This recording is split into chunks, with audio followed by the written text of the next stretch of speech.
Assalamualaikum warahmatullahi wabarakatuh. Nah, ketemu lagi di channel Agung Nur Saladin ini ya, channel yang mengulas tentang vlog, tentang burung perkutut dengan hewan dan peliharaan maupun daily vlog maupun hiburan dan lain sebagainya. Jadi di channel Agung Nur Saladin ini saya akan baca satu persatu di kolom komentar YouTube saya ini ya, yang dimana banyak pertanyaan yang memang harus saya jawab langsung melewati video seperti ini. Karena apa? Lebih puas ya, para subscriber, para pembaca maupun para yang nulis di kolom komentar YouTube saya ini lebih jelas untuk penjawabannya seperti itu. Nah, di sini ada akunnya Mas Anggi Arsi ya. Ini para subscriber yang memang mengikuti YouTube saya sejak zaman dahulu dan sering bertanya di kolom komentar YouTube saya ini. Jadi ada Mas Anggi Arsi, dia bertanya seperti ini: perkutut rawatan 1 tahun dari cindil supaya cepat gacor, baiknya dipisah apa tetap disatukan dalam satu sangkar, Kang? Jadi pertanyaannya sangat bagus sekali ya, sangat luar biasa. Jadi pertanyaannya, perkutut rawatan 1 tahun dari cindil supaya cepat gacor, baiknya dipisah apa tetap disatukan dalam satu sangkar, seperti itu. Dan sebelumnya jangan lupa untuk teman-teman semua, sebelum menjawab terlebih dahulu saya awali dengan ngopi terlebih dahulu ya, agar tetap semangat untuk teman-teman semua untuk menjalani aktivitas keseharian seperti itu.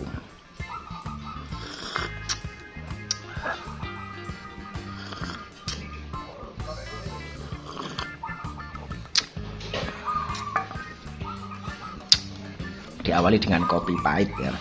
Jadi untuk teman-teman semua, sedulur-sedulur semua, jadi pertanyaannya, kalau untuk burung perkutut dari lolohan, istilahnya dari cindil, dari piyikan ya, dari piyikan, yang dimana ini pertanyaannya harus dipisah apa tidak untuk menjadikan burung perkutut tetap gacor ataupun cepet gacor, cepet manggung, seperti itu kan pertanyaannya.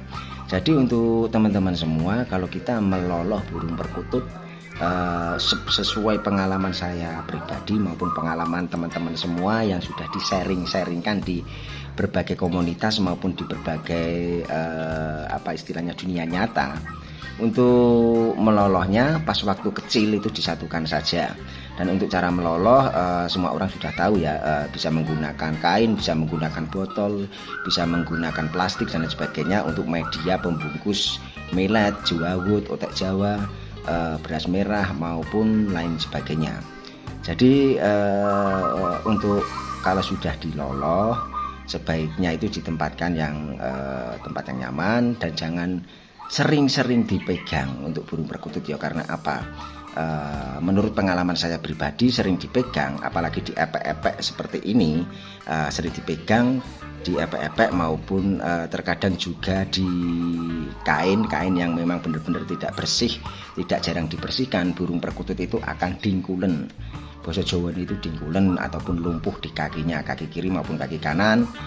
Kalau orang pecinta lolohan burung perkutut pasti pernah mengalami yang namanya burung perkutut kakinya lumpuh ataupun dingkulen. Biasanya sering dipegang burungnya. Yang kedua itu menggunakan landasan kain ataupun yang sering landasan kainnya istilahnya itu yang untuk penghangat itu kotor, seperti itu.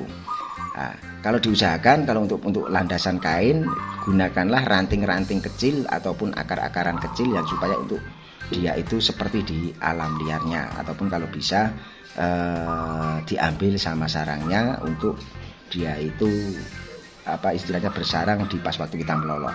Jadi untuk melolohnya jangan sekali-kali ataupun jangan banyak dipegang, itu bisa mengakibatkan juga untuk kaki lumpuh kiri kanan. Karena orang Jawa zaman dahulu itu mempunyai kepercayaan ojo dicekel kalau nek ngeloloh burung perkutut, ojo dicekel nek meh ngeloloh burung perkutut atau nek memberi makan burung perkutut, karena iso dingkulen itu karena kena epek-epek.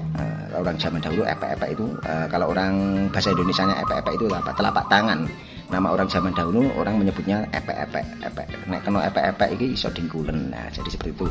Tapi saya tidak tahu untuk dari segi ilmiahnya karena apa kok kena epek-epek kok bisa dengkulen bisa lumpuh. Sedangkan burung lain itu tidak, cuma untuk burung pemakan biji-bijian dan lain sebagainya, dan itu apa ya, nyata.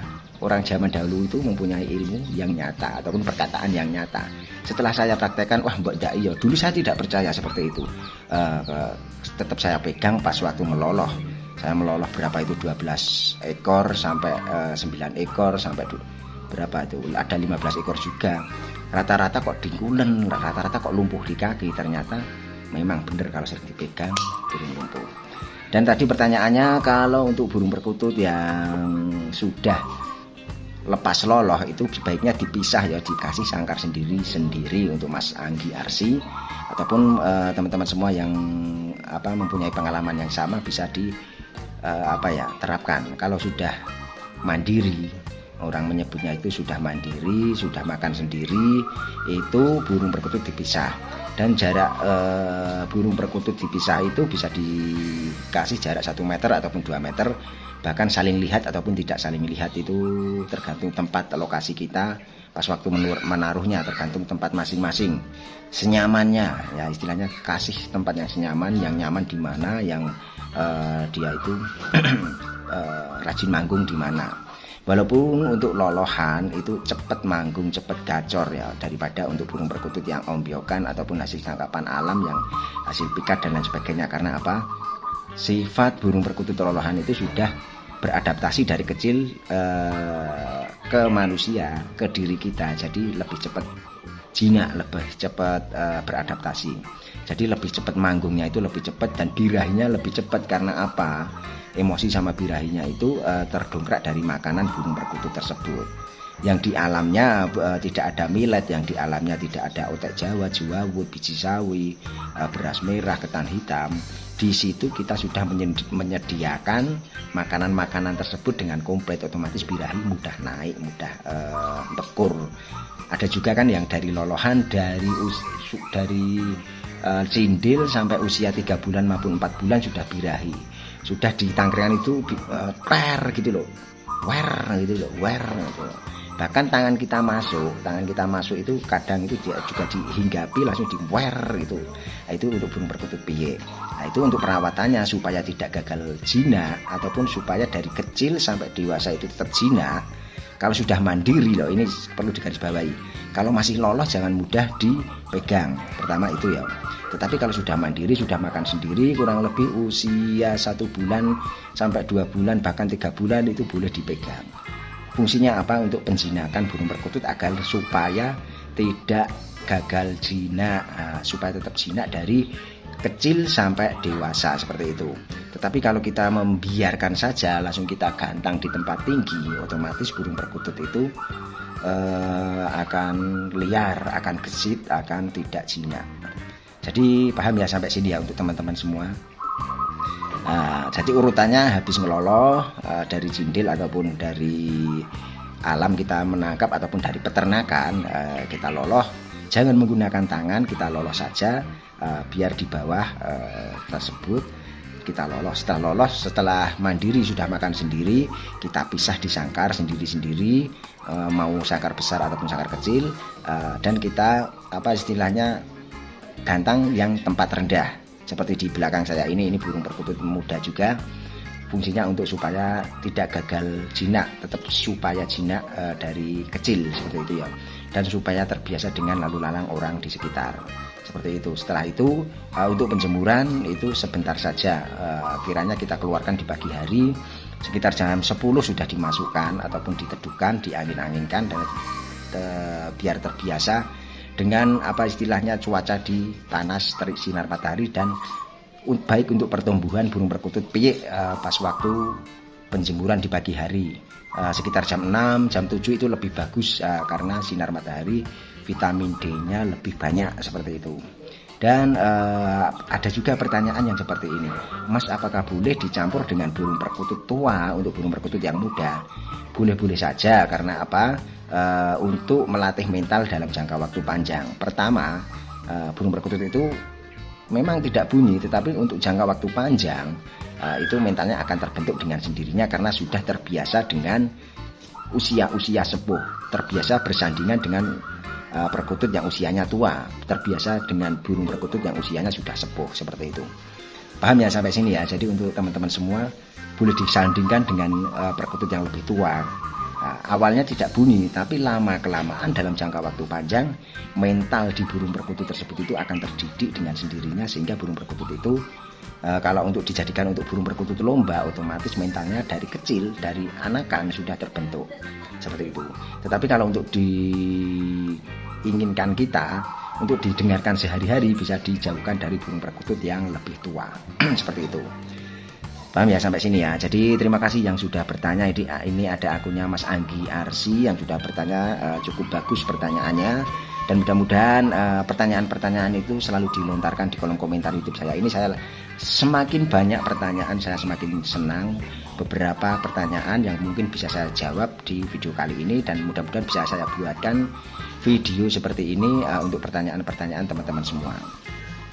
Pokoknya yang mempunyai pengalaman sama, mudah-mudahan terjawablah sudah. Dan jangan lupa yang baru menemukan video saya ini, di subscribe, di like, di komen, karena subscribe itu gratis, komen juga gratis, di like juga gratis. Syukur di share ke media sosial semuanya, supaya teman-teman kita yang belum tahu tentang perawatan burung perkutut, para pemuda yang belum tahu tentang burung perkutut, supaya tahu. Kalau untuk para senior, para master, para suhu itu semuanya rata-rata sudah mengerti. Jadi sekedar mengingatkan di video kali ini, sekedar mengingatkan yang biasanya sudah tahu tetapi tidak ingat maupun lupa, lalai dan lain sebagainya. Terima kasih, pokoknya tetap semangat. Saya ucapkan salam rahayu, salam komania, salam persahabatan, salam silaturahmi, salam Bhinneka Tunggal Ika, salam kekeluargaan, salam guyub rukun selalu, akhir kata wabillahi taufiq wal hidayah. Wassalamualaikum warahmatullahi wabarakatuh.